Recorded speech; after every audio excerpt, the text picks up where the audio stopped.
हमें कभी भी झूठी शान का दिखावा नहीं करना चाहिए। हंस और उल्लू की ज्ञानवर्धक कहानी।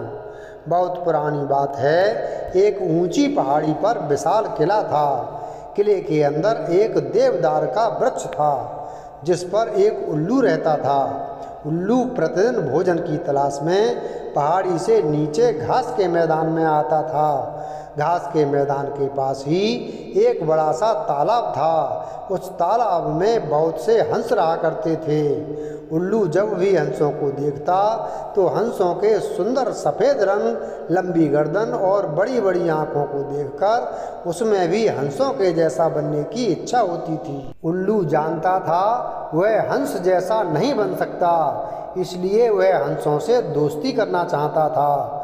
हंसों से दोस्ती करने के लिए एक दिन उल्लू तालाब के पास जाकर बैठ गया। तभी वहाँ एक हंस आया और उल्लू ने उसे नमस्कार करते हुए पानी पीने की आज्ञा मांगी। हंस ने विनम्रतापूर्वक उल्लू को पानी पीने दिया। बातों ही बातों में दोनों में दोस्ती हो गई। हंस ने बाद में बताया कि वह हंसों का राजा हंसराज है। हंसराज जब भी मौका मिलता उल्लू को अपने घर ले जाता और अच्छे अच्छे पकवान खिलाता था। उल्लू हंसराज से बहुत अधिक प्रभावित था। अब उल्लू को डर लगने लगा कि कहीं हंसराज को उसकी हकीकत पता चल गई कि वह तो साधारण सा उल्लू है तो हंसराज उससे दोस्ती तोड़ देगा।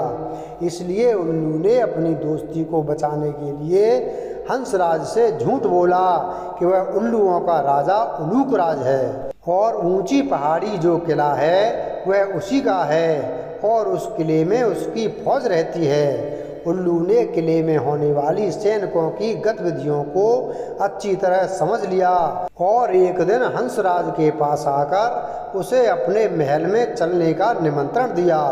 उल्लू ने कहा, मित्र हंसराज, मैं अक्सर आपका आतिथ्य स्वीकार करता हूँ, परंतु आप आज तक मेरे महल नहीं गए।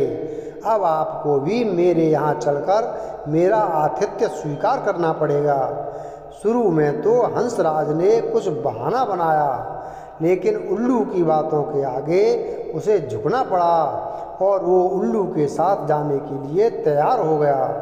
दूसरे दिन उल्लू हंसराज को अपने साथ ले गया और देवदार के वृक्ष पर जाकर दोनों बैठ गए।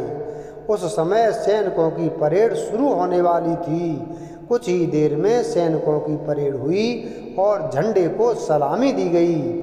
हंसराज को लगा सलामी उलूक राज को दी जा रही है। उसी समय उल्लू बोला, मित्र, यह सलामी तुम्हारे लिए दी गई है और जब तक तुम यहाँ रहोगे तब तक प्रतिदिन इसी तरह सलामी होगी। दूसरे दिन किसी कारणवश सैनिकों को किला छोड़कर दूसरी जगह जाने का आदेश प्राप्त हुआ।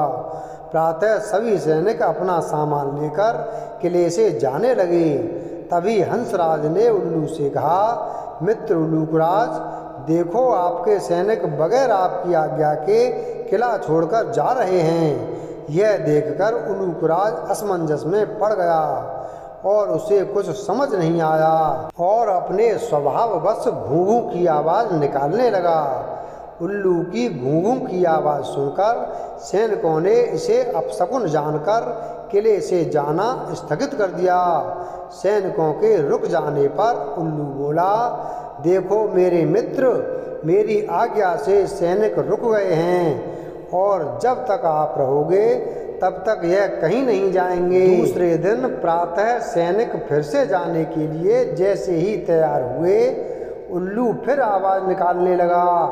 उल्लू की आवाज़ सुनकर सेनापति को क्रोध आया और उसने धनुष पर तीर चढ़ाते हुए उल्लू को निशाना लगाकर तीर चला दिया, लेकिन वह तीर उल्लू को ना लगकर हंसराज को लग गया और हंसराज ने वहीं अपने प्राण त्याग दिए। हंसराज की मृत्यु से उलूक बहुत दुखी हुआ और वहीं रो रो कर विलाप करते हुए बोला, मेरे झूठे दिखावे ने मेरे परम मित्र हंसराज की जान ले ली। जब उल्लू रो रहा था तो वह बेसुध सा हो गया और उसने अपने आसपास ध्यान नहीं दिया। दूर से एक गीदड़ यह सब देख रहा था और इन परिस्थितियों का फायदा उठाते हुए उसने उल्लू पर झपट्टा मारकर उसका भी काम तमाम कर दिया। शिक्षा।